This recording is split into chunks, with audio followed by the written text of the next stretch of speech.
Yaorana, Yaorana et Maeva. Aujourd'hui, j'avais envie de parler de l'affaire Patrick Bruel, qui est un petit peu finalement l'affaire Epstein à la française, et tout ce qui se passe sur la prise de parole par les femmes à l'égard des comportements des hommes. Et c'est bien sûr surtout désagréable pour les hommes qui sont nombreux à être des hommes en conscience, bienveillance, présence. Cette histoire m'interpelle et me choque profondément. Déjà, ceux qui me connaissent savent que dans mes premières armes de médium, j'ai eu beaucoup d'hommes chanteurs qui sont venus, comme s'il y avait une mémoire. C'est quelque chose qui reste encore mystérieux pour moi. Et j'ai eu beaucoup d'hommes chanteurs connus qui sont venus m'enseigner. Donc Patrick Bruel étant un chanteur que par ailleurs j'aime pour plusieurs de ses titres. Il y en a qui sont complètement gâteux, romantiques et meringues et assez avec un Roland patriarcal. C'est sûr que c'est facile à dire maintenant qu'on sait ce qui se passe. Mais voilà, il y a quand même quelques-uns de ces titres qui sont sympas. Ce qui me touche profondément, c'est la manière dont est amenée cette affaire dans les médias et tout le temps qu'il a fallu pour que cette affaire soit prise au sérieux par la justice, toutes les femmes et l'hémorragie qui est révélée. Et j'ai regardé un peu les réseaux sociaux alors avec ma casquette communicante, de voir à quel point des personnes témoignent en disant que le milieu savait et que le silence est resté. Donc je me suis dit mais c'est choquant. Et bien sûr c'est rentré directement en moi avec deux miroirs très forts. Le premier c'est ma propre histoire personnelle et le deuxième c'est le pouvoir qu'exerce quelqu'un sur l'autre et sur la société. Et aujourd'hui c'est ça qui me fait le plus travailler alors que le premier devrait me faire travailler. Alors j'ai décidé de prendre un certain nombre de décisions. Personnellement cette affaire me touche car je fais partie des personnes qui ont vécu, et je dis bien le mot avec soin, un trauma, c'est-à-dire victime de quelque chose qui est illégal et qui n'aurait pas été sujet à un procès, puisque je parle d'un attouchement par un garçon qui est plus âgé que moi quand j'ai 4 ans, avec un homme adulte qui regarde et qui ne fait rien, homme adulte que je retrouve ensuite dans les toilettes des filles de maternelle, et je vois cette petite fille qui sort des toilettes et je sais très bien ce qui s'est passé et j'estime que je suis, c'est vrai, celle qui est protégée. Je parle donc d'un prédateur sexuel dans une école maternelle.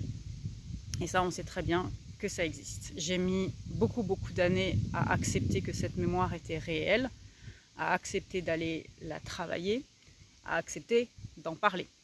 Sachant que j'estime que c'est un attouchement qui est de l'ordre de l'amusement et qui est malsain dans le déroulement, puisqu'in fine la personne qui nous surprend, c'est une femme surveillante et c'est moi qui suis engueulée.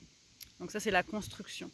Après il y a d'autres éléments dans ma construction qui font que je me mets dans une posture inconsciente de être abusée et de disparaître du fait de ma propre histoire en tant qu'enfant, un grand-père qui m'élève, qui meurt du jour au lendemain, donc je perds mon grand-père, mon père entre guillemets, ce qui déjà est pas normal à 14 mois, donc des parents très absents, élevés par une grand-mère, et donc 3 parents qui ont des modalités violentes. Alors, violentes psychologiques, violentes verbales et violentes physiques. Alors on ne parle pas de personnes qui m'ont battu, on parle juste de personnes qui m'ont balancé des objets. Tout ça, je sais très bien que ça construit l'abus. Ça construit ce que beaucoup de femmes, et je dis bien femmes, vivent dans leur inconscient. Je vois beaucoup de choses qui circulent sur les réseaux sociaux, qui essayent de dire mais on ne comprend pas pourquoi une femme qui subit de l'abus a du mal à s'en sortir. Ou on compatit parce qu'on sait que c'est dur de s'en sortir et on aimerait accélérer le processus. Ou encore, on sait que ce processus est lent, on sait qu'il arrivera au bon moment. Le fond du problème, Et moi, ce qui m'a vraiment fait réaliser ce que j'ai vécu, c'est un clip de sensibilisation, et je remercierai toute ma vie ce réalisateur et le scénariste qui ont fait ce film, qui parlait de ça, d'une petite fille qui se fait mettre la main sur le genou, donc sous sa jupe, par un de ses garçons, qui le tape, ça finit chez le proviseur, et la mère qui renverse la situation en disant « mais il a tenté de violer ma fille alors que c'est un jeu d'enfant ». Et moi, ça m'a fait réaliser qu'en fait, en tant que femme, dans notre construit, on n'est pas nécessairement poussé à ne pas être la victime. Déjà, on ne se met pas dans une position d'infériorité. On se met dans une position d'infériorité, on ne se met pas dans une position d'égalité. Et surtout, on compte inconsciemment sur le silence. C'est-à-dire que tout ceci va rester. Donc, on garde le silence. Et je l'ai vu là dans tellement de mes séances, dans le milieu professionnel. Là, je viens de le revivre. Et toute cette notion d'emprise qui est incroyable et incompréhensible effectivement à comprendre quand on sort du truc. Et on se dit, voilà, ce que j'ai appris et ce qui me permet aujourd'hui de voir que, en fait, de m'en foutre, et au bon sens du terme, c'est-à-dire que je vois que je me remets dans une posture qui fait partie du passé. Je mets plus de limites qu'avant, donc je progresse. Et je m'en fous finalement de l'attitude. Et je prends de la distance, et je survis, et je traverse, voire je vis.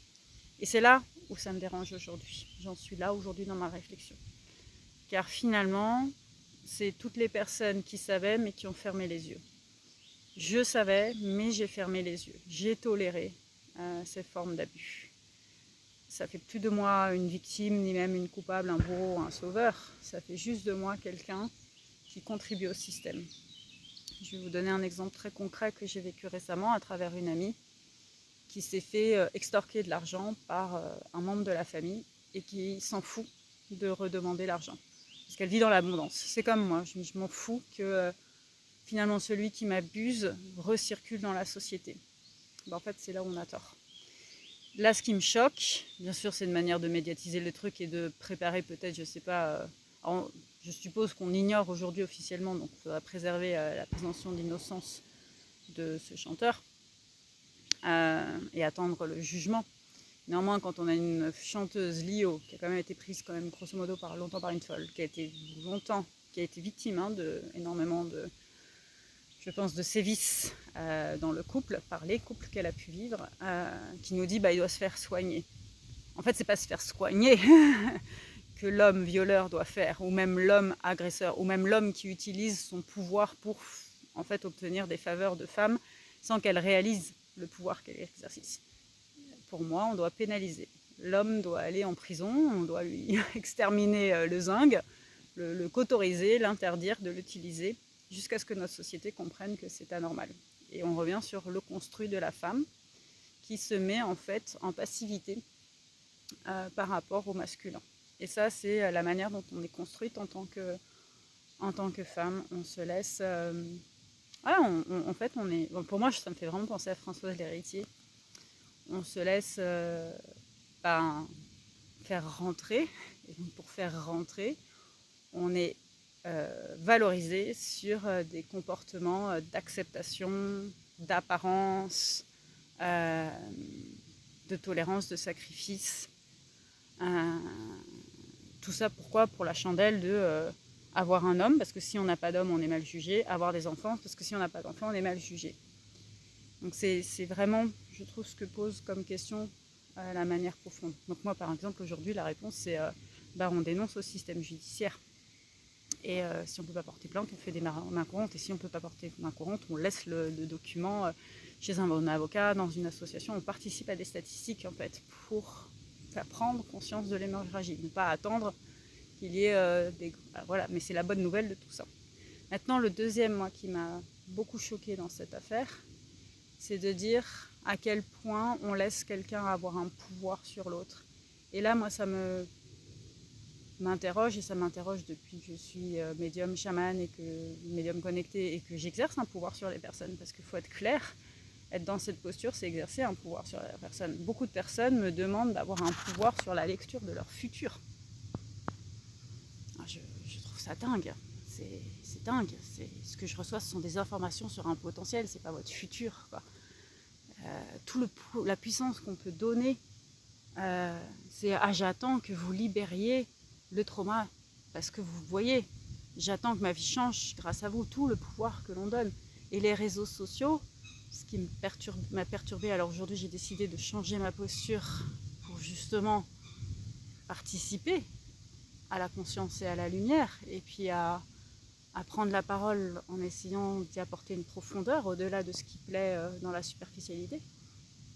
Mais il y a énormément de choses qui vont contribuer à cette prise de pouvoir sur la psyché, sur l'inconscient. Et ça, c'est une vraie querelle intérieure de se dire comment j'apporte des sujets, j'amène une lumière, je fais prendre conscience en toute égalité, en toute connaissance, reconnaissance, connexion, reconnexion, simplicité avec l'autre, et l'aider de plus en plus à être dans sa capacité de liberté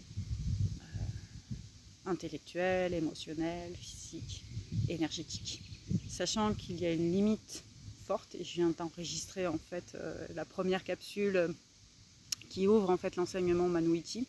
L'enseignement Manu-Ichi, c'est une certification pour l'harmonisation des pratiques énergétiques venues des cultures universelles.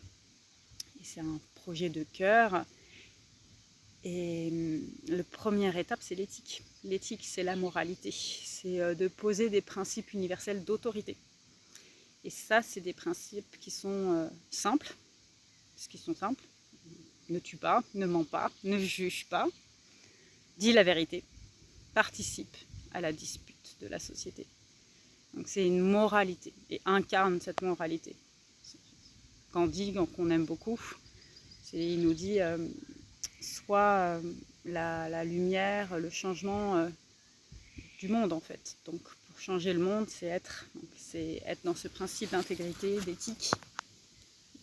Il y a des principes bornes qui entourent ton champ de liberté. Et tant que tu respectes ce champ de liberté. Ça, c'est pour moi une autorité qui est divine, qui est celle de Dieu, qui est celle de l'invisible, qui est celle du fonctionnement de l'univers. Et tout le job du chaman, du guide, du transmetteur de messages, c'est de donner ce cadre, de donner ce cadre pour que la personne puisse faire, j'ai cette image d'un champ, on donne un champ, et y faire féconder, fertiliser, récolter. Voilà. En tout cas, cette affaire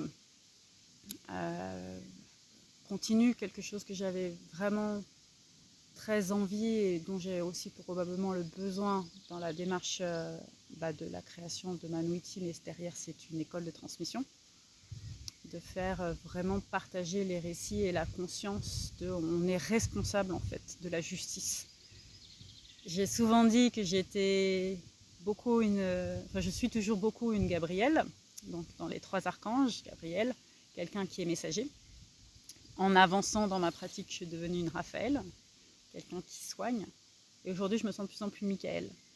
Et ce qui m'a fait... alors Michael, c'est l'archange de la justice, qui exerce un principe de masculin pour dire ceci est juste, ceci est intolérable.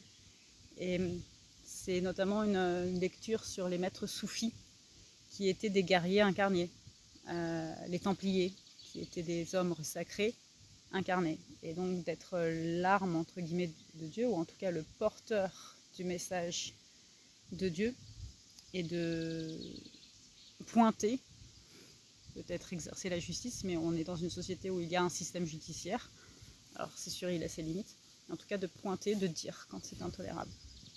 Et pour terminer sur cette capsule un peu spontanée, comme toujours, cette affaire me fait me dire maintenant comment on légalise, on contractualise. C'est pas juste on dit dans les médias, c'est pas juste on en parle de plus en plus.